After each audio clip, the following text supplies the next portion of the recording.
Si les marchés émergents sont devenus les principaux bénéficiaires du rééquilibrage mondial des portefeuilles résultant de 6 années d'une politique monétaire ultra accommodante, les événements des derniers mois ont soulevé des doutes quant au caractère vraiment différent du contexte actuel.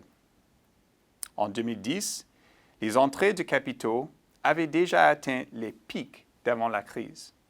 En 2013, ces entrées culminaient à des niveaux inédits, témoignant de l'engouement des investisseurs pour tout ce qui touche les marchés émergents. Ces mêmes marchés, avait-on affirmé à l'époque, avaient opéré un découplage. Cette fois, ce serait par conséquent différent.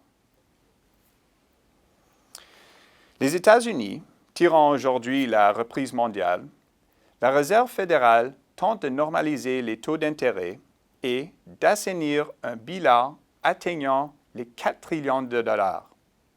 En prévision de ce geste, les places boursières des marchés émergents ont vu s'effacer près de 6 ans de gains, tandis que les écarts obligataires ont signalé une montée des inquiétudes liées au crédit. Les devises, pour leur part, sont redescendues de leur sommet excessif.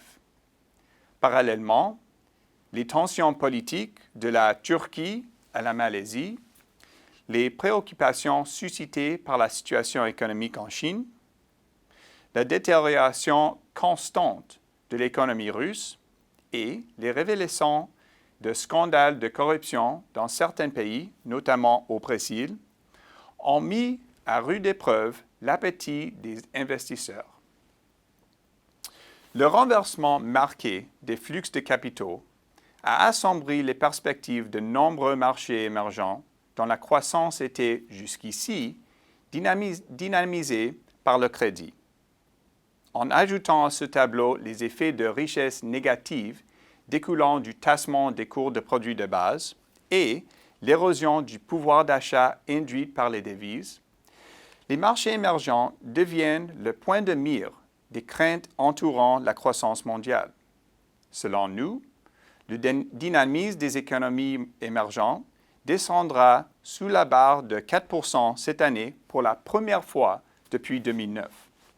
En fait, durant la première moitié de 2015, les marchés émergents découplés ont freiné la croissance du commerce international. La volatilité s'est donc installée et les perceptions à l'égard des marchés émergents ont manifestement changé. Ce changement présente aussi un aspect positif.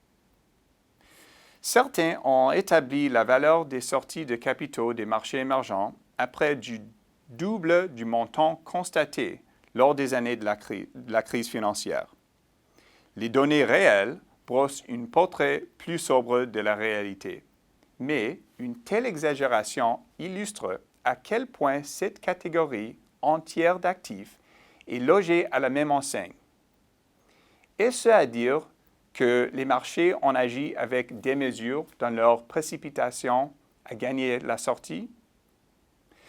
De manière générale, il ne fait pas de doute que les pays misant sur les capitaux étrangers pour financer leur déficit du compte courant subissent des tensions. Mais tous ne connaissent pas le même sort. En effet, nombre d'économies ont su tirer profit de la conjoncture des dernières années pour renforcer leur compétitivité, assouplir leur marché du travail, améliorer l'efficacité de leurs institutions publiques et enrichir leurs fonds souverains. Par ailleurs, les fluctuations des fonds spéculatifs et leur incidence sur les devises rendront, dans certains pays, les remboursements de la dette plus difficiles. Cette situation n'a cependant rien à voir avec la crise de la dette ayant frappé les marchés émergents à la fin des années 90. Malgré des variations notables entre les marchés, la dette extérieure des marchés émergents, exprimée en part du PIB, est en nette diminution. La dette souveraine est aujourd'hui considérablement plus faible plus faible par rapport aux réserves en devises quand on la compare à celles des précédents épisodes de tension, dans un contexte de vulnérabilité accrue du secteur privé à l'évolution des devises. Pour départager les gagnants des perdants, nous avons examiné les tendances qui se dessinent pour la croissance du crédit privé, les soldes du compte courant, les flux du portefeuille, de même que le contexte commercial. Au bas du classement, on retrouve des pays comme l'Argentine, le Venezuela, la Turquie et l'Ukraine. Cependant, d'autres pays sont relativement moins exposés. Par exemple, la Pologne, les Philippines, le Chili et même les pays membres de l'OPEP comme le Qatar, les Émirats arabes unis et l'Arabie saoudite. En éliminant l'attrait exercé par l'ensemble de cette catégorie d'actifs, la fuite continue des capitaux sur les marchés émergents a ouvert la voie aux entreprises désireuses d'accroître leur part de marché dans des régions auparavant le théâtre d'une vive concurrence. L'économie américaine ne cesse de gagner en dynamisme.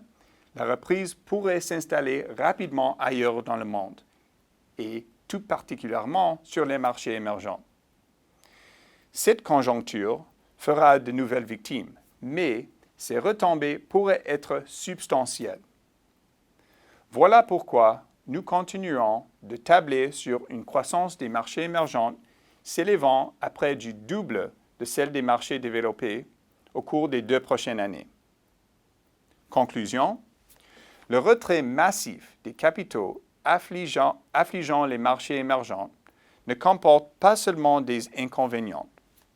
La réaction excessive des marchés a généré des occasions à la portée des exportateurs et des investisseurs, sachant distinguer les fondamentaux de la fiction.